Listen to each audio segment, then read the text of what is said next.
விழுப்புரம் மாவட்டம் கோட்டக்குப்பம் நகராட்சிக்கு உட்பட்ட நடுக்குப்பம் கிராமத்தில் மயான பிரச்சினையில் அரசு அதிகாரிகள் ஒருதலைபட்சமாக செயல்படுவதாக கூறி மீனவ பெண்கள் கழுத்தில் தூக்கு கயிறை மாட்டிக்கொண்டு போராட்டத்தில் ஈடுபட்டனர். அந்த காட்சிகள்.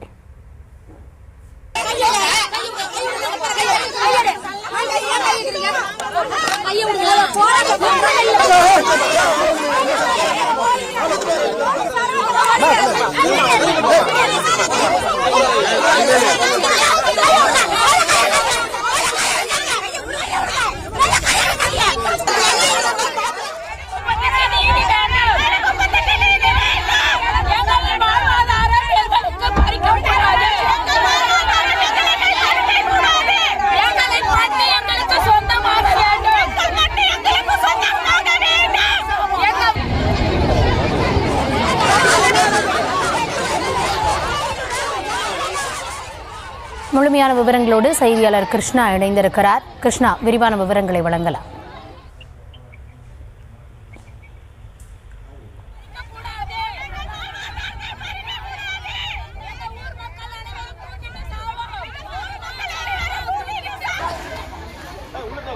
கிருஷ்ணா கிட்ட பேசுறதுக்கு முன்னாடி நம்ம அங்கே மக்கள் முன்னெடுத்திருக்கக்கூடிய அந்த போராட்டத்தை பார்க்கிறோம். அந்த மயானம் பிரச்சனையில் அரசு அதிகாரிகள் ஒருதலைபட்சமாக செயல்படுறதா குற்றம் சாட்டி மீனவ பெண்கள் தங்களுடைய கழுத்தில் தூக்கு கயிறை மாட்டிக்கொண்டு அங்கு போராட்டத்தில் ஈடுபட்டு வருகிறார்கள். காவல்துறையினர் அவர்களோடு அங்கு பேச்சுவார்த்தையிலும் ஈடுபட்டு வருகிறார்கள். அந்த காட்சிகளையும் பார்க்கிறோம். கிருஷ்ணா தொலைபேசி வாயிலாக இணைந்திருக்கிறார்.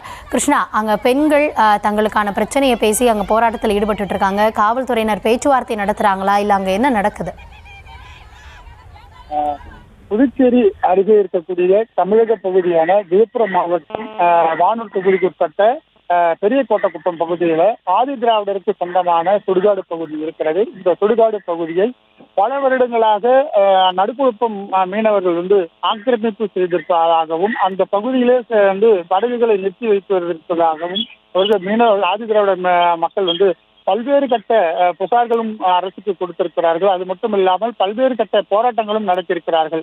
இந்த நிலையில்தான் கடந்த 2 தினங்களுக்கு முன்பாக புதிதாக பொறுப்பேற்றிருக்கக்கூடிய ஆதி திராவிட நீதித்துறை அமைச்சர் வன்னியரசு சம்பவ இடத்திற்கு அந்த பகுதியை ஆய்வு செய்திருக்கிறார். அதன் அடிப்படையில நேற்று வானூர் பகுதியில் இருக்கக்கூடிய வட்டாட்சியர் அலுவலகத்துல இந்த சமாதான பேச்சுவார்த்தை நடத்தப்பட்டது. அந்த பேச்சுவார்த்தையில் சுமூக முடிவு எட்டப்படாததன் காரணமாக இதுல இந்த மீனவர்கள் நடுக்குப்பம் மீனவர்கள் நேற்றே கடலில் இறங்கி போராட்டத்தில் ஈடுபட்டனர். இந்த நிலையில் இன்று இந்த சுடுகாட்டு பகுதியை அளப்பதற்காக அதிகாரிகள் வந்திருக்கிறார்கள்.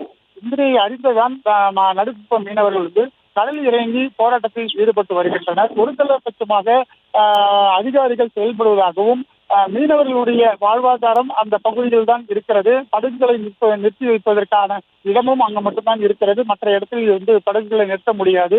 எங்களுடைய வாழ்வாதாரம் முழுமையாக கேள்விக்குறியாகி இருக்கிறது. எனவே நாங்கள் இந்த பகுதிகளில் வாழ்வதற்கு இயலாத சூழல் ஏற்பட்டதன் காரணமாக மீனவர்கள் கடலில் இறங்கும் போராட்டத்தில் ஈடுபட்டிருக்கிறார்கள். அது மட்டும் இல்லாமல் அந்த படகுகளை தூக்கு கயிறை மாட்டிக்கொண்டு கழுத்தில் அவர் நாங்கள் உயிரை மாற்றிக்கொள்வோம் என அவர்கள் அதிகாரிகளுக்கும் காவல்துறைக்கும் எச்சரிக்கை விடுத்து இந்த போராட்டத்தில் ஈடுபட்டு வருகிறார்கள். கிட்டத்தட்ட 2 மணி நேரத்திற்கு மேலாக இந்த போராட்டமானது நடைபெற்று வருகிறது. காவல்துறையினர் அவர்களை சமாதான பேச்சுவார்த்தையில் ஈடுபட்டு வருகிறார்கள். ஆனால் தங்களுக்கு நாங்கள் அந்த இடத்தை ஒதுக்கி கொடுத்தால் மட்டுமே நாங்களுடைய போராட்டத்தை கைவிடுவோம், இல்லை என்றால் நாங்கள் தங்களுடைய உயிரை மாற்றிக் கொள்வோம் என அவர்கள் கடுமையாக விமர்சனம் செய்து அது அதிகாரிகளை முற்றுகையிட்டு வருகின்றனர்.